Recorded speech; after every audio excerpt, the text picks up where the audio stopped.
90 రోజుల కోర్సు పూర్తి చేస్తే చాలు 100% ప్లేస్మెంట్ సపోర్ట్ తో సాఫ్ట్వేర్ జాబ్ మీ సొంతం. వెంటనే కోడ్ జ్ఞాన్ డెస్టినేషన్ ని సంప్రదించండి. నమస్తే, వెల్కమ్ టు సుమన్ టీవీ. నేను మీ యాంకర్ సరి. మార్చ్ నెలలో ద్వాదశ రాశుల వారికి ఎలా ఉండబోతుంది, వారు ఎలాంటి పరిహారాలు చేసుకోవాలి, వీటి గురించి ఇన్ డీటెయిల్గా మనతో చెప్పడానికి వేదిక్ ఆస్ట్రాలజర్ ఉమా గారు ఉన్నారు. వారిని అడిగి తెలుసుకుందాం. నమస్కారం గురుగారు. నమస్తే అమ్మా. ద్వాదశ రాశుల వారికి మార్చ్ నెలలో గ్రహ సంచారం ఎలా ఉండబోతుంది? అందరికీ నమస్కారం అండి. ఈ మార్చి నెల అంటే ఈ మాసంలో చాలా మార్పులు జరగబోతున్నాయి. ఎందుకు అంటే ఈ నెల ఆఖరిలో, ఈ మాసం చివరిలో శని యొక్క ట్రాన్సిట్ జరగడం వల్ల కొంతమందికి ఏలినాటి శని లేదా శని దోషములు పోతున్నాయి, కొంతమందికి శని దోషాలు పట్టబోతున్నాయి ఈ మాసం చివరిలో. అదేవిధంగా ఇదే మాసం చివరిలో 28, 29, 30వ తారీఖుల్లో షష్టగ్రహ కూటమైనటువంటిది ఏర్పడబోతోంది. దానివల్ల ద్వాదశ రాశులకి 12 రాశుల మీద కూడా ఈ యొక్క ప్రభావం అనేది తీవ్రంగా పడబోతోంది. ఐదర్ పాజిటివ్ అయినా నెగిటివ్ అయినా ఖచ్చితంగా పడుతుంది. దాని గురించి డిస్కస్ చేసుకోవాలి అండ్ దాని గురించి తగిన జాగ్రత్తలు కూడా చెప్పాలి. అదేవిధంగా ఈ మాసంలో రవి యొక్క ట్రాన్సిట్ కూడా మార్చి 15వ తారీఖు తర్వాత జరగబోతోంది.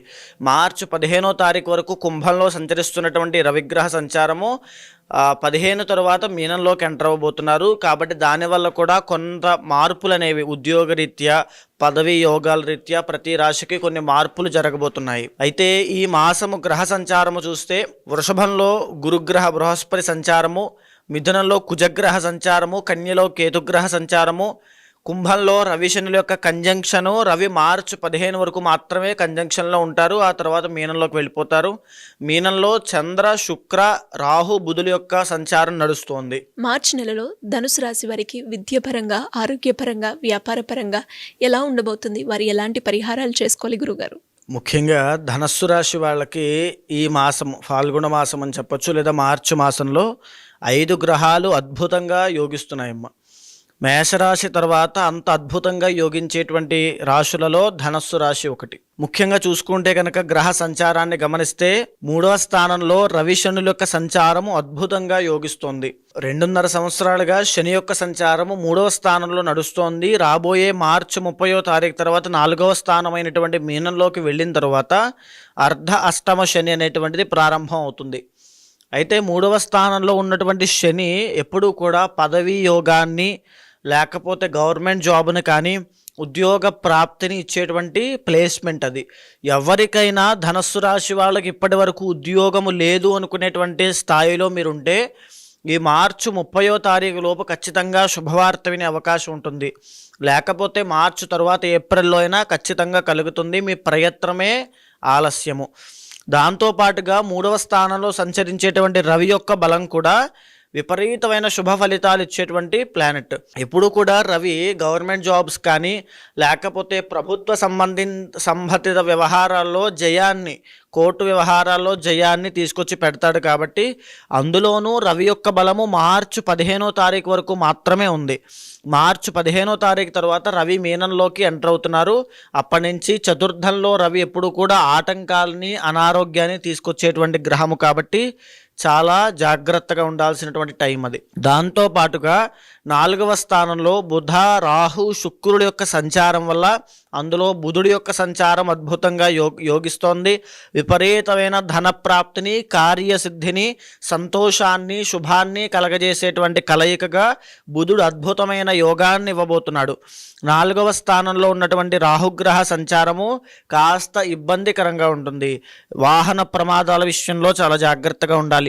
మనోవిచారము, దుఃఖము, ఏమవుతుందో అనేటువంటి ఒక భయము, ఏంటి పరిస్థితి అనేటువంటి ఒక దుఃఖము ఏర్పడి ఒక గాయము కానీ లేకపోతే ఇంజురీస్ కానీ అయ్యేటువంటి అవకాశాలు, యాక్సిడెంట్స్ వల్ల, ప్రమాదాల వల్ల జరిగే అవకాశం ఉంటుంది.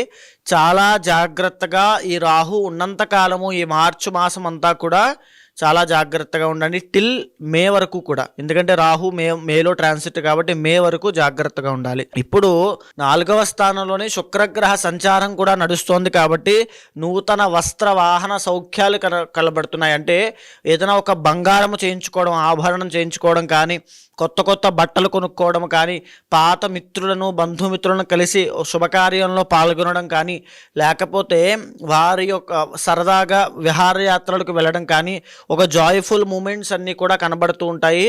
నూతన వాహన సౌఖ్యము, వాహన యోగము కూడా ఈ మాసంలో శుక్రబలం వల్ల కనబడుతోందని చెప్పచ్చు.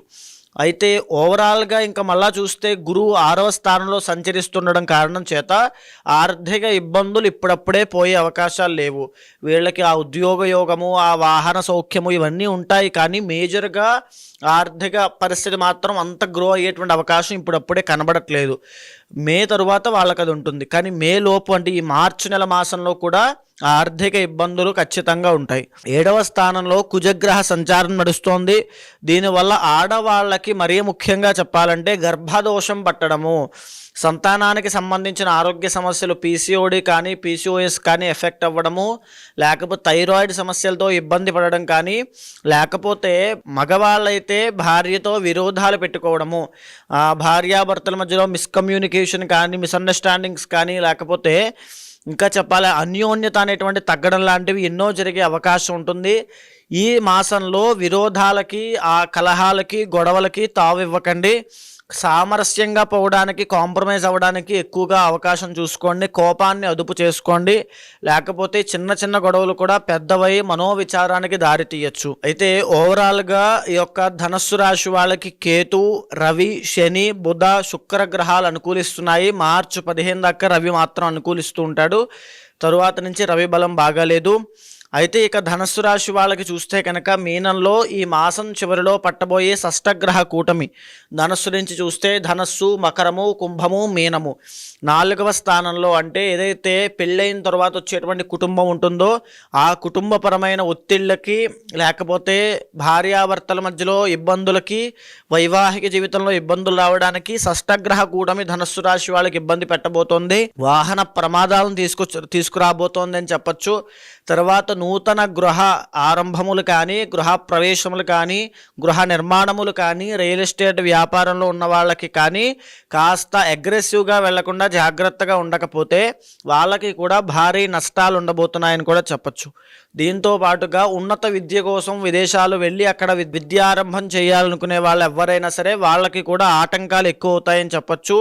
ఈ మాసంలో చాలా జాగ్రత్తగా ఉండండి. ఇంటర్నల్ జాతకం చూసుకోండి. మేజర్గా పెద్దగా ఇబ్బందులు ఏమీ కాదు. 5 గ్రహాలు యోగిస్తున్నాయి కాబట్టి బాగానే ఉంటుంది. ఇంటర్నల్ జాతకంలో కనుక బాలేకపోతే ఖచ్చితంగా ఇబ్బందులు మీరు తప్పకుండా ఫేస్ చేస్తారు. ఇంటర్నల్ జాతకం తప్పకుండా దశ అంతర్దశలు D1, D9, D10 చార్ట్స్ చాలా ముఖ్యమైనవి.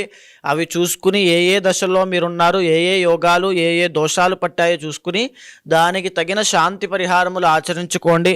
షష్టగ్రహ కూటమి నుంచి తర్వాత పట్టబోయేటువంటి చిన్న చిన్న సమస్యల నుంచి ఉపశమనం పొందుతారు. ఎలాంటి పరిహారాలు చేసుకోవాలి గురుగారు? ధనస్సు రాశి వాళ్ళకి రాబోయేటువంటి రోజుల్లో గురుబలం పెరగబోతోంది. శనీశ్వర యొక్క ఇబ్బందులు రాబోతున్నాయి. అండ్ ప్రజెంట్ గురుబలం లేదు కాబట్టి ఈ గురువారం, ఈ మాసంలో ప్రతి గురువారాన్ని సద్వినియోగం చేసుకుంటూ దగ్గరలో ఉండే దత్తాత్రేయ స్వామి గుడికి కానీ శివాలయానికి వెళ్ళి నమస్కారం చేసుకుంటే గురుబలం పెరిగి మేజర్గా ఉండే ఫైనాన్షియల్ ఇష్యూస్ అన్ని తొలగుతాయి. జాతకరీత్యా ఎవరికైనా ఎలాంటి సమస్యలు ఎదుర్కొన్నప్పటికీ దానికి తగ్గట్టుగా పరిష్కారాలు చేసుకోవాలి అంటే ఏ విధంగా మిమ్మల్ని అప్రోచ్ అయ్యే ఛాన్స్ ఉందంటారు గురుగారు? తప్పకుండా అమ్మా. ఏదైతే మనం మాస ఫలితములు, వార ఫలితములు, తర్వాత సంవత్సర ఫలితములను మాట్లాడుకుంటున్నామో అది గోచార ఫలితంగా మన మీద 30 నుంచి 45% మాత్రమే ప్రభావితం చూపిస్తుంది. మిగతా పర్సెంట్ అంతా కూడా ఇంటర్నల్ జాతకం మీద ఆధారపడి ఉంటుంది కాబట్టి కంగారు పడాల్సిన పని లేదు. కొన్ని రాశుల వారికి యోగాలు బాగా డిసప్పాయింట్ అవ్వాల్సిన పని లేదు. కొన్ని రాశుల వాళ్ళకి రాజయోగం ఉంది కదా అని చెప్పి ఏ పని చేయకుండా ఖాళీగా కూర్చోవాల్సిన అవసరమూ లేదు. ఇంటర్నల్ జాతకం మీద వాళ్ళ యొక్క నిత్య యోగాలు, ఆ యొక్క దోషాల మీద కూడా ఆధారపడి ఉంటుంది. సో ఎవరైనా సంప్రదించాలనుకుంటే కింద కనిపించేటువంటి నెంబర్కి కాంటాక్ట్ చేయండి. తప్పకుండా మా వాళ్ళు మీకు పూర్తి వివరాలు ఇస్తారు. దాన్ని బట్టి తప్పకుండా ఇంటర్నల్ జాతకం చూసి దాన్ని గోచారంతో సమన్వయం చేసి ఏ సమస్యతో మీరు బాధపడుతున్నారో అది తెలుసుకున్న తర్వాత దానికి సరైనటువంటి పరిష్కారము, ఏదైతే పరిహారం పూజలు ఉంటాయో అవి చేయించి తప్పకుండా మీకు ఆ రిజల్ట్ వచ్చేలా చేస్తాను. ధన్యవాదాలు గురుగారు. నమస్తే అమ్మా. సుమన్ టీవీలో మీ పర్సనల్ అండ్ బిజినెస్ ప్రమోషన్స్ కోసం కింది నెంబర్కి కాంటాక్ట్ చేయండి.